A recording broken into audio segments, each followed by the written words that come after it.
آقا کے دامن پر ناز کرنے والا خدا نے بنایا. یہ اس کی بڑی خاص نوازش و عنایت و مہربانی، اور اس کا کرم در کرم، احسان پر احسان یہ ہے کہ پروردگار عالم نے ہمیں آج کی رات اس بستی کوٹا میں، پروردگار عالم نے ہمیں آج کی رات اس جگہ میں اللہ کے گھر کے روبرو پروردگار عالم نے ہم لوگوں کو خدا کے حبیب کے محبوب کا تذکرہ سننے سنانے کے لیے اور دولت حق سے مالا مال ہونے کا ایک ذلیل موقع اللہ نے ہمیں نصیب فرمایا. یعنی میری مراد سرکار امام عالی مقام سرکار سیدنا امام حسین رضی اللہ تعالی عنہ کی شان اقدس میں کچھ سننے اور سنانے کا پروردگار نے ہمیں موقع دیا، اور آپ کی محبت سے سرشار ہو کر خدا کی محبتوں کو لینے کا موقع اللہ نے نصیب فرمایا. کیونکہ خود حضور سرکار دو عالم صلی اللہ علیہ وسلم نے سرکار امام حسن اور سرکار امام حسین رضی اللہ تعالی عنہما کو ساتھ لیے ہوئے پروردگار عالم کے روبرو دعا فرما رہے ہیں کہ اللہم انی احبہما، اللہم انی احبہما فاحبہما. اے اللہ میں ان دونوں کو چاہتا ہوں، اے اللہ میں ان دونوں سے محبت رکھتا ہوں، اے اللہ میں ان دونوں سے پیار کرتا ہوں. فاحبہما، پالنے والے تو بھی ان دونوں سے پیار کر، تو بھی ان دونوں سے محبت رکھ. میں بھی ان سے محبت رکھتا ہوں مالک، تو بھی ان سے محبت رکھ. پھر دعا فرماتے ہیں فاحب من یحبہما، اور پالنے والے تو ہر اس سے محبت رکھ جو ان دونوں سے محبت رکھتا ہے، اور اس سے پیار کر پالنے والے جو حسن و حسین سے پیار کرے، ہر اس کو چاہنے لگ جا جو ان دونوں کو چاہتا ہے. تو سرکار امام حسین رضی اللہ تعالیٰ عنہ کا تذکرہ سننے سنانے اور آپ کی محبت سے سرشار ہو کر خدا کی محبت کی بھیک لینے کی پروردگار نے ہمیں توفیق نصیب فرمائی.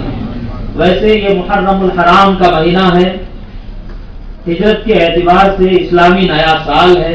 1430 پر 3واں سال شروع ہو چکا ہے، اور یہ مہینہ حرمت والے مہینوں میں کا ایک مہینہ ہے. مولا تعالیٰ نے فرمایا ان عدت الشہور عند اللہ 12 شہرا فی کتاب اللہ یوم خلق السماوات والارض منها 4 حرم. فرماتے ہیں کہ پروردگار عالم اللہ کے پاس بلا شبہ مہینوں کی گنتی 12 شہرا 12 مہینے ہیں. فی کتاب اللہ، یہ لوح محفوظ میں لکھے ہوئے ہیں. یوم خلق السماوات والارض، ان 12 مہینوں کو جو طے کیا گیا یہ اس دن طے کیا گیا جب آسمانوں اور زمین کو پیدا کیا. منها 4 حرم، ان میں سے 4 مہینے حرمت و عظمت والے ہیں. ان 4 مہینوں کا ایک مہینہ عظمت والا یہ محرم الحرام کا مہینہ ہے. اس مہینے کے اندر پروردگار نے فرمایا فلا تظلموا فیہن انفسکم، تم ان 4 حرمت والے عزت والے عظمت والے مہینوں میں کبھی اپنے نفسوں پر ظلم نہ کرو، کبھی اپنے نفسوں پر ظلم نہ کیا کرو. یہ وہ مہینے ہیں. حالانکہ ظلم تو ہمیشہ حرام قرار دیا گیا ہے. الظلم ظلمات یوم القیامہ، ظلم قیامت کے دن اندھیرا ثابت ہوگا. تو لہذا پھر ان 4 مہینوں میں اپنے نفسوں پر اپنی جانوں پر ظلم کرنے سے جو منع کیا گیا ہے، معنی یہ ہوا کہ ان 4 مہینوں کی عظمت و احترام کو بتایا جا رہا. جیسا کہ کلام مجید میں فرمایا حافظوا علی الصلوات والصلاۃ الوسطی وقوموا للہ قانتین، نمازوں کی حفاظت کرو، خاص کر بیچ کے نماز کی حفاظت کرو. یہ بیچ کے نماز کا مقام بتانے کے لیے بتایا جا رہا. اسی طرح ظلم تو ہمیشہ حرام قرار دیا گیا ہے، لیکن ان 4 مہینوں کا مقام اور عظمت کو بتانے کے لیے مولا تعالیٰ نے اپنی جانوں پر ظلم کرنے سے منع فرمایا. اور اس مہینے کو 4 چاند لگ گئے کہ اس مہینے کے اندر یہ معزز و محترم اور باشرافت و باکرامت دن ہے جسے یوم عاشورہ کے نام سے جانا جاتا ہے. یوم عاشورہ بڑا ہی معزز و محترم دن ہے. محرم الحرام کی 10ویں تاریخ بتائی گئی ہے. آپ کو معلوم ہوگا اس کی فضیلت یوم عاشورہ کی اب سے نہیں ہے، جب سے پروردگار نے اس کو پیدا کیا تب سے اس کی فضیلت ہے. ویسے تو ایک ایک نبی کو نجات ملی، ایک ایک نبی کا مقام بلند ہوا، تو روایتوں میں آیا کہ یوم عاشورہ ہی تھا. اور قیامت کی جو تاریخ طے کی گئی ہے وہ بھی محرم الحرام کا مہینہ ہی ہے اور یوم عاشورہ ہی ہے، عاشورہ کا دن ہی ہوگا، محرم کی 10ویں تاریخ ہوگی، یہ آثار بتائے گئے ہیں۔ اور آپ کو معلوم ہوگا کہ وہ دن بڑی فضیلتوں والا ہے، لیکن اس دن کے اندر ہم غلامان مصطفیٰ کے لیے بھی یہ مہینہ آتا ہے اور وہ دن آتا ہے تو فوراً کسی کی یاد تازہ کر دیتا ہے، کسی کی یاد کو تازہ کر دیتا ہے۔ آپ کو معلوم ہوگا ثانی ہے کربلا، سرکار سیدنا امام حسین رضی اللہ تعالیٰ عنہ پر جو ستم ڈھائے گئے تھے وہ بھی اسی مہینے میں تھے، یہی وہ مہینہ تھا، یوم عاشورہ تھا۔ آپ نے علماء کرام خدا نے سلامت رکھے، ان سے آپ حضرات نے سنا ہوگا کہ ثانی ہے کربلا کیا تھا، کیا حالتیں گزری، کیسے کیسے مراحل پیش آئے۔ تو یہ مہینہ آتا ہے تو سرکار سیدنا امام حسین کی یاد تازہ کر دیتا ہے۔ تو گویا میں یوں کہوں کہ یہ محرم کا مہینہ در حقیقت امام حسین کی یاد بن گیا، سرکار امام حسین رضی اللہ تعالیٰ عنہ کی یاد بن گیا۔ یہ مہینہ خود ذکر بن گیا ہے سرکار امام حسین۔ محرم آتا ہے یاد حسین کو تازہ کر دیتا ہے، یاد حسین کو تازہ کر دیتا ہے۔ انشاءاللہ العزیز آپ میرے ساتھ رہیں گے تو میں آپ کو یاد حسین سے کیا ملتا ہے، اللہ چاہا تو اس کے حول و قوت سے قرآن و حدیث کی روشنی میں باتیں آپ کے سامنے میں رکھوں گا۔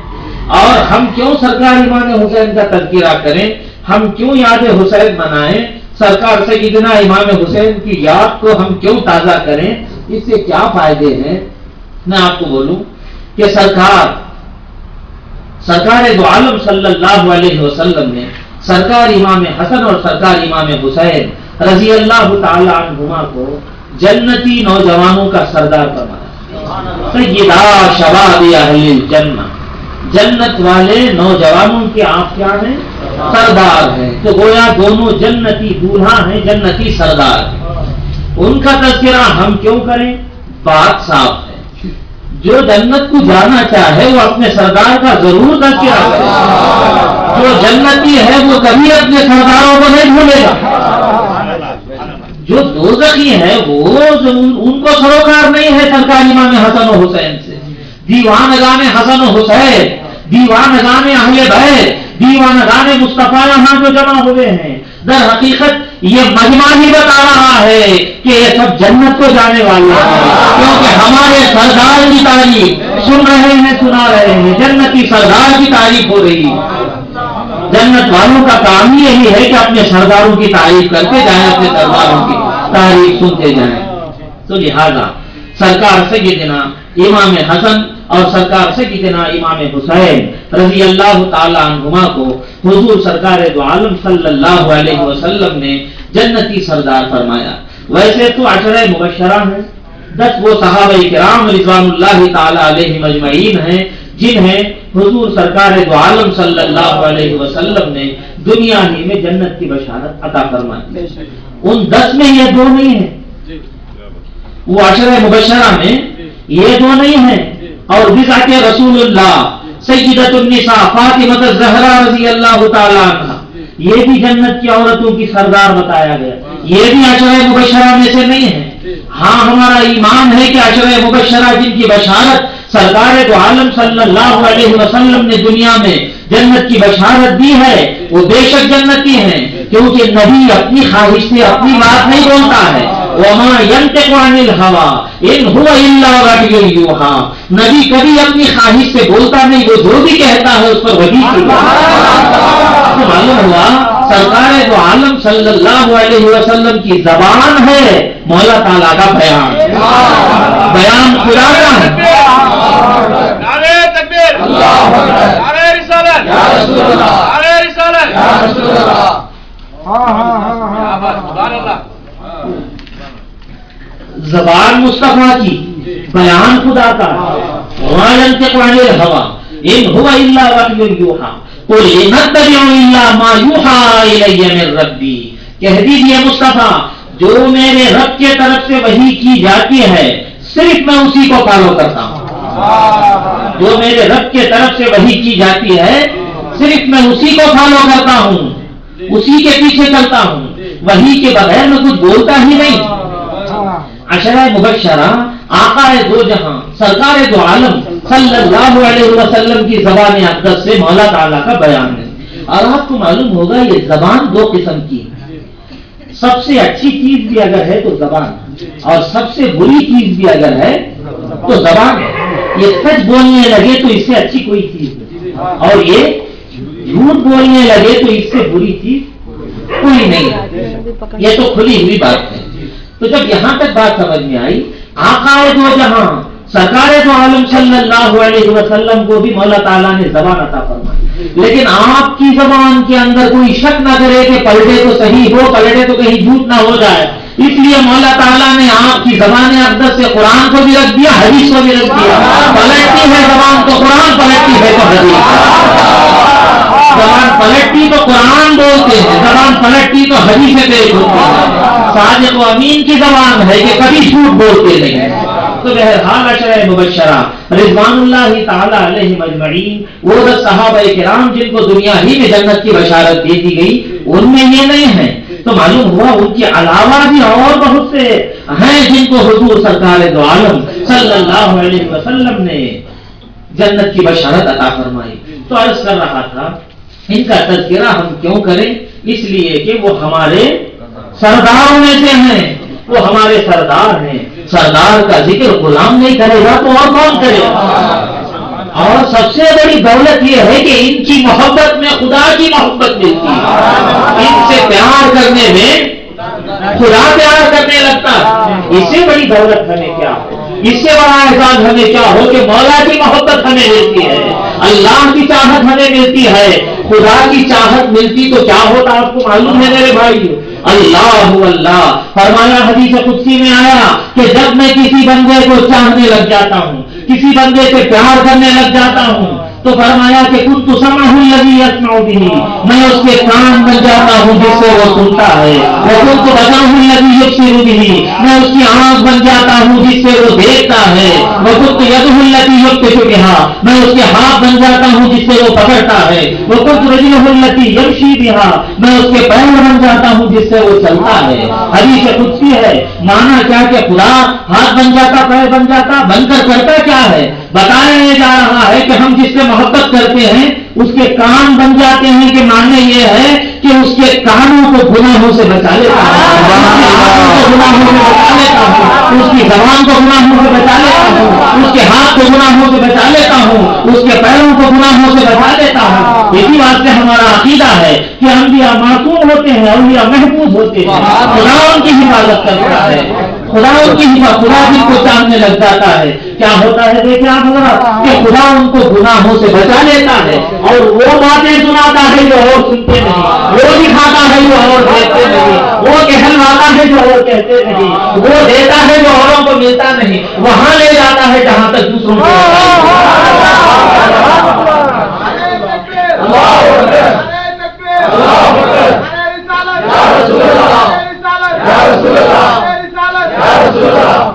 کلام مجید میں پروردگار عالم نے فرمایا، ان الذین آمنوا وعملوا الصالحات سیجعل لهم الرحمن ودا، بلا شبہ جو لوگ ایمان لائے اور عمل صالح کرتے رہے، نیک کام کرتے رہے، ایمان لانے کے بعد ہر اچھا کام کرتے رہے، نیک کام کرتے رہے۔ عمل صالح کہتے کسے ہیں؟